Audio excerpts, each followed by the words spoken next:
Hello दोस्तों, कैसे हैं आप? अच्छे होंगे। तैयारी कैसी चल रही है? जैसा कि आपको पता है कि एनटीपीसी सीबीटी 1 2026 के एग्ज़ाम डेट आ चुकी है, जो कि एग्ज़ाम 16 मार्च से 27 मार्च के बीच होना है। तो आपको मैं बता दूं कि मैं एनटीपीसी सीबीटी 1 के लिए हिस्ट्री के प्राचीन भारतीय इतिहास के पाषाण काल स्टोन एज के महत्वपूर्ण क्वेश्चन एमसीक्यूज लेके आया हूँ। आप ये मानिए कि इस एमसीक्यू से आपको सीधे क्वेश्चन देखने को मिलेंगे। आपके आखिरी 30 दिन बचे हैं। 30 दिन में आप किसी भी प्रकार का यूट्यूब में स्ट्रेटजी वाला वीडियो मत देखिए।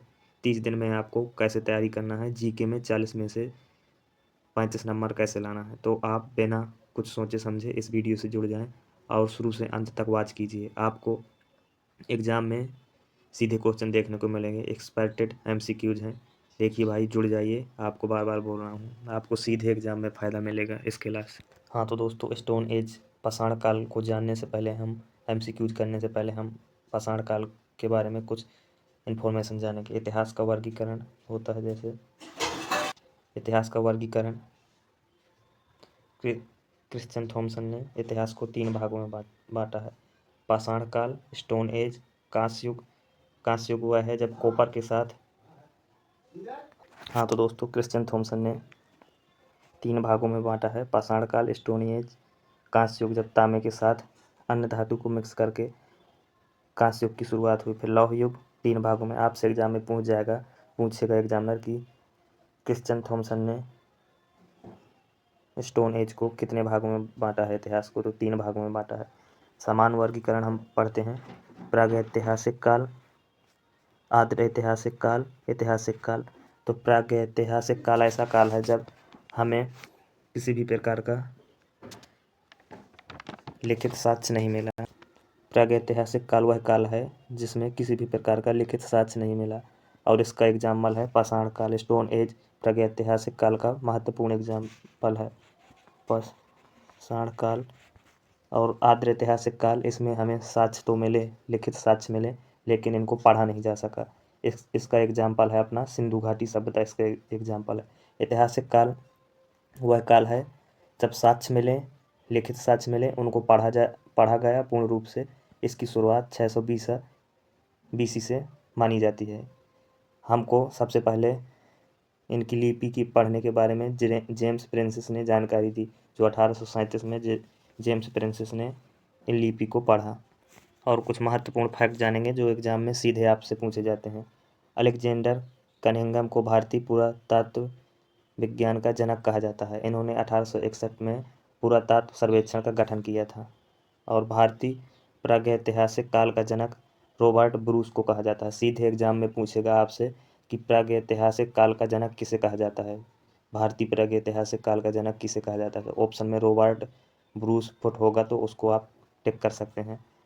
इन्होंने मद्रास के पल्लावरमपुरम में जगह में पाषाण काल का हस्त कुठार नामक औजार खोजा। हस्त कुठार नामक औजार एक कुल्हाड़ी की जैसा एक महत्वपूर्ण औजार है। इन्होंने रॉबर्ट ब्रूस फुट ने इन्हें खोजा, और इसी कारण इन्हें भारतीय प्रागैतिहासिक काल का जनक कहा जाता है। आदि मानव का पहला साक्ष्य अफ्रीका से मिला। भारत में मानव का साक्ष्य मिला नर्मदा घाटी से, जो खोजा था अरुण सोनाकिया ने 1882 में। ये डेट सीधे एग्जाम में पूछेगा कि भारत में मानव के साक्ष्य कहाँ से मिले, तो मध्य प्रदेश के नर्मदा घाटी से मिले, हथनौरा में स्थित है, और इसकी खोज की थी अरुण सोनाकिया जी ने। आप ये भी जानते होंगे कि पाषाण काल को 3 भागों में बांटा गया है। पूरा पाषाण काल डेट मानते हैं, लगभग मोटा माटी मानते हैं 25 लाख ईसा पूर्व से 10,000 ईसा पूर्व तक सबसे बड़ा काल हुआ यही।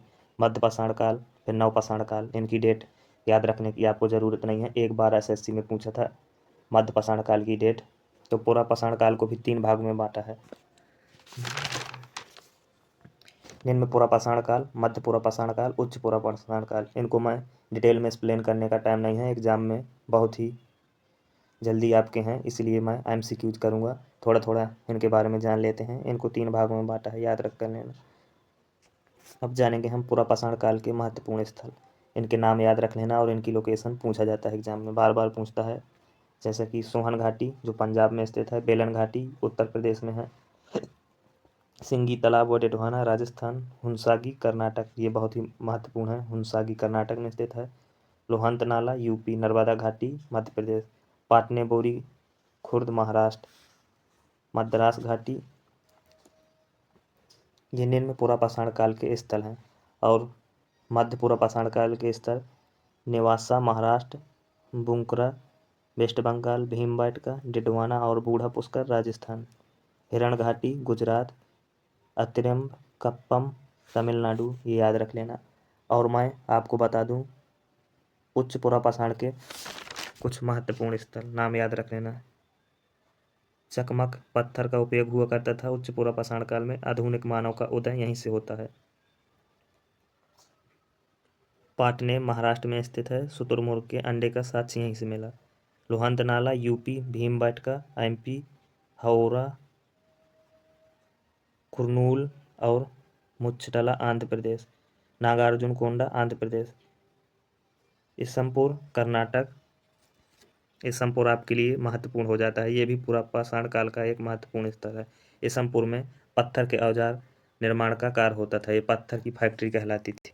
अब हम ज़्यादा देर न करते हुए क्वेश्चनों पर चलते हैं जो आपके एग्जाम में पिछले एग्जाम में पूछे गए हैं और एक्सपर्टेड एमसीक्यूज हैं जो आपके एग्जाम में 2026 में जो 16 मार्च से होनी है सीधे देखने को मिलेंगे आपको।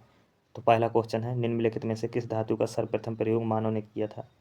तो इसका राइट आंसर हो जाएगा तामा। मैं ऑप्शन एक्सप्लेन नहीं करूँगा, तामा ही वो धातु है जो सर्वप्रथम मानव ने उपयोग किया था। तामा हमें राजस्थान के खेजड़ी क्षेत्र से मिला था। अगला क्वेश्चन है, निम्नलिखित में से मध्य प्रदेश का एक विरासत स्थल है? तो इसका राइट आंसर हो जाएगा भीमबेटका। भीमबेटका शैल चित्रों के लिए महत्वपूर्ण माना जाता है, ये मध्य प्रदेश में स्थित है और ये पुरापाषाण काल का एक स्थल है। अगला क्वेश्चन में चलते हैं, मध्यपाषाण काल स्थल घोड़ नदी जो भीमा नदी की एक सहायक नदी है पर स्थित एक स्थल कौन है? पूछा गया है कि घोड़ नदी जो भीमा नदी की एक सहायक नदी है उस पर कौन सा एक पूरा मध्यपाषाण काल का स्थल पाया गया था? तो इनाम गांव इसका आंसर हो जाएगा, इनाम गांव राइट आंसर बी। अगला क्वेश्चन में हम चलते हैं, उड़ीसा में निम्नलिखित में से किस स्थान पर प्रागैतिहासिक काल की गुफा वास्तुकला का पता चला है? तो इसका आपको आंसर कमेंट बॉक्स में देना है। अगला क्वेश्चन है, सेल्ट नवपाषाण काल से संबंधित है। सेल्ट क्या है? सेल्ट एक उपकरण है, इसका आंसर हो जाएगा सी, यह एक उपकरण। देखो भाई, ये सारे क्वेश्चन एनटीपीसी के PYQ हैं जो एग्जाम में पिछले विगत वर्षों में पूछे गए हैं। तो ये क्वेश्चन आ जाता है, भीमबेटका पुरापाषाण काल का एक प्रसिद्ध स्थल है, भारत के किस राज्य में स्थित है? तो ये आपको पहले मैं बता चुका हूँ, ये मध्य प्रदेश में स्थित है, शैल चित्रों के लिए जाना जाता है। अगले क्वेश्चन की तरफ पढ़ते हैं, प्राचीन भारतीय इतिहास के किस काल में मिट्टी के बर्तनों का पता चला है? तो इसका राइट आंसर हो जाएगा नवपाषाण काल में मिट्टी के बर्तनों का पता चला। पुरापाषाण काल में तो मिट्टी के बर्तन ऐसा कुछ नहीं मिला है, वो औजार बनाता था, पत्थरों के औजार, और वो भी भारी सुडौल हुआ करते थे, अपना जीवन घुमंती जीवन व्यतीत करता था। नवपाषाण काल में ही बहुत सारा विकास हुआ, जैसे आग की खोज हुई, पशुपालन हुआ और कृषि करना शुरू हो गया था, और मानव स्थायी निवास नवपाषाण काल से ही शुरू किया और मिट्टी के बर्तन भी इसी काल में मिले। अगला क्वेश्चन है, मध्य पाषाण काल युग की अवधि लगभग वर्ष पूर्व से कितने वर्ष पूर्व तक मानी गई है? तो इसका राइट आंसर हो जाएगा हमारा डी, 10,000 से 7,000 ईसा पूर्व तक इसकी अवधि मानी गई है। ये SSC CGL 2022 में पूछा गया PYQ। अगली क्वेश्चन की तरफ चलते हैं, 7 मनुष्य के आरंभिक जीवन के प्रागैतिहासिक काल को समानता के नाम से जाना जाता है? तो इसका राइट आंसर हो जाएगा पुरापाषाण काल, इसका राइट आंसर पुरापाषाण काल हो जाएगा। अगला क्वेश्चन है, निम्नलिखित में से मानव गतिविधियों का और सभ्यता के प्रागैतिहासिक काल का सही काल क्रम कौन सा है? तो पूछा गया है, तो पहले शुरुआत हुई थी पुरापाषाण काल की, फिर मध्यपाषाण काल, फिर नवपाषाण काल, तो इसका राइट आंसर हो जाएगा बी। अगली क्वेश्चन की तरफ बढ़ते हैं, चीन और म्यांमार की ओर जाने वाले रास्ते में ब्रह्मपुत्र घाटी की एक पहाड़ी पर निम्नलिखित में से कौन सा पुरापाषाण स्थल पाया गया है? तो इसका राइट आंसर हो जाएगा डी, दाओ ओजली हेडिंग, ये पाया गया था। ये सारे के सारे मोस्ट PYQ हैं। इसमें देखो पूछा गया है पुरापाषाण काल पैलियोलिथिक पीरियड का विस्तार 2 मिलियन वर्ष पूर्व से लेकर 12,000 वर्ष पूर्व तक है। समय की इस लंबी अवधि को आरंभिक, मध्य और उत्तर पूर्व पाषाण काल में विभाजित किया गया है। समय की यह लंबी अवधि मानव इतिहास का कितना प्रतिशत कवर करता है? तो जटिल भाषा पूछी गई है। इसमें पूछा गया है कि जैसे स्टोन एज को 3 भागों में बांटा गया है, पूरा पाषाण काल, मध्य पाषाण काल और नवपाषाण काल। तो पूरा पाषाण काल का एरिया सबसे बड़ा है, जो 99% एरिया कवर करता है टाइम पीरियड का। जैसे हम बात करें कि पूरा पाषाण काल अगर 100 में से 99 पीरियड को कवर करता है तो इसका राइट आंसर 99 हो जाएगा, क्योंकि इसका समयकाल बहुत ज़्यादा हुआ है। आप देख सकते हैं ये दो, इसका समयकाल आप देख सकते हैं 25 लाख वर्ष, 25 लाख ईसा पूर्व से 10,000 ईसा पूर्व तक है। और मध्य पाषाण काल का समयकाल 10,000 ईसा पूर्व से 6,000 ईसा पूर्व तक। नवपाषाण काल का टाइम 6,000 ईसा पूर्व से 1,000 ईसा पूर्व तक। और ये पूरा पाषाण काल का एरिया 90% कवर कर लेता है। अगला क्वेश्चन है, निम्नलिखित में से कौन सा काल पूरा पाषाण काल के बाद आया है? तो पूरा पाषाण काल के बाद कौन सा काल आया है? मध्य पाषाण काल आया है। ये बहुत ही सरल क्वेश्चन है, RPF SI 2024 में पूछा गया है। पहले आया पूरा पाषाण काल, फिर आया मध्य पाषाण काल, फिर आया नवपाषाण काल। अगला क्वेश्चन है, प्रागैतिहासिक काल को तकनीकी दृष्टि से कितने युगों में विभाजित किया गया है? तो 3 युगों में। आप जान सकते हैं, मैंने बताया भी है, SSC GD 2024 में पूछा गया प्रश्न है। नवपाषाण काल, पूरा पाषाण काल, मध्य पाषाण काल। अगला क्वेश्चन है, किस प्रकार